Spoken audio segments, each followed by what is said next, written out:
Halo semua, jadi kesempatan kali ini kita mau bahas tentang buku lagi. Kita akan review buku judulnya Atur Duitmu yang ditulis oleh Taufik Ismail dan Yanuar Ramadan. Teman-teman, buku ini sesuai dengan judulnya, ini ngajarin kita tentang bagaimana kita memanage, bagaimana kita mengatur, bagaimana kita memporsikan keuangan atau finansial kita. Nah, jadi di buku ini tidak hanya kita tentang mengatur itu aja, tapi juga dibahas secara umum dan secara general tentang manfaat mengatur keuangan, bagaimana sebenarnya mengatur keuangan, analisisnya dan seperti apa selanjutnya. Itu dibahas juga di dalam buku ini, teman-teman semuanya.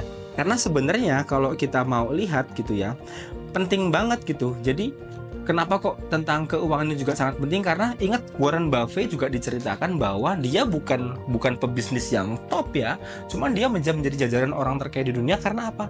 Karena tentang manajemen keuangan dan investasinya yang menggiurkan. Wah, yang mantap banget. Ada notes yang menarik dari buku ini adalah tentang jaga pemasukan dan kelola pengeluaran. Jadi jaga pemasukan itu maksudnya adalah bukan cuma stuck gitu ya, tapi jaga supaya dia terus turn-nya tuh naik gitu. Ada juga quotes yang menarik, jangan menunggu kaya untuk melakukan perencanaan, tapi lakukanlah perencanaan agar Anda menjadi kaya. Jadi memang hidup itu kan tidak sekedar hanya bekerja, makan lalu mati gitu ya. Bahwa setiap gaji, setiap pendapatan yang kita peroleh, baik itu yang per bulan, per minggu, per hari, atau bahkan per 2 bulan, per 3 bulan sekali, yang memang kita bervariasi untuk mendapatkan penghasilan itu. Menariknya teman-teman semuanya dari itu, tentu kebutuhan kita itu banyak banget ya. Jadi bagaimana kita memporsikannya itu yang lebih penting. Bagaimana kita mengelola dan menekan yang dikeluarkan atau untuk bagaimana yang dikeluarkan tuh kalau sebisa mungkin ditekan deh.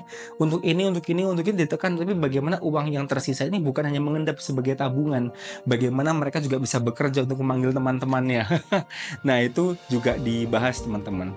Bahkan di buku ini secara umum juga terbahas tentang proyeksi pengeluaran lainnya yang perlu kita manajemen. Misal seperti asuransi kendaraan, asuransi jiwa, asuransi kesehatan, pajak dan seterusnya. Bagaimana kita bisa mengcover mereka itu semuanya, poin-poin itu, tapi dengan bijak.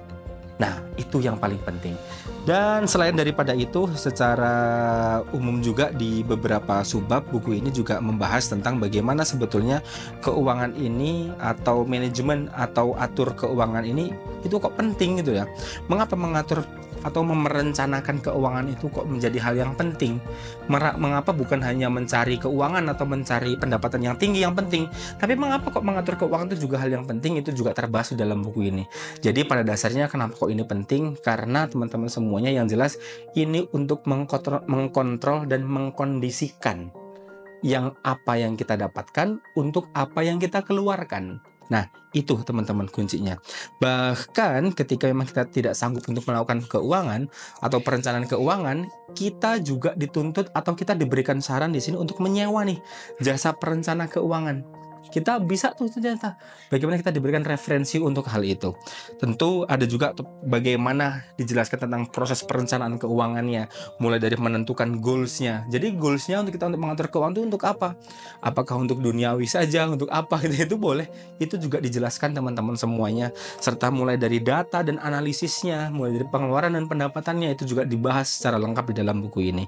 Dan serta implementasi dan monitoring evaluasinya. Secara lengkap buku ini cukup lengkap teman-teman. Cuman memang general dalam arti kita cukup ya, karena memang membawa atau membaca buku ini kita cukup bisa melihat dari banyak sudut pandang dan ceritanya juga menarik yang ada di buku ini. Ada sedikit atau banyak cerita yang memang bisa kita baca, cerita case itu ya, story of case yang memang kita bisa imajinasikan begitu.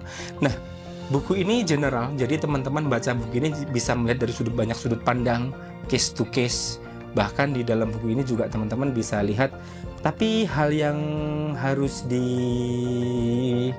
mungkin dikembangkannya adalah ketika kita membaca buku ini, kita harus baca buku lainnya juga, karena kita harus melihat dan memperdalamnya. Karena kalau semuanya dibahas secara dalam, wah bakal tebel banget nih yang akan kita baca di dalam bukunya. Jadi buku ini keren banget untuk kita sebagai seorang pemula, newbie ya, bagaimana kita mau mengatur pola keuangan dan finansial kita.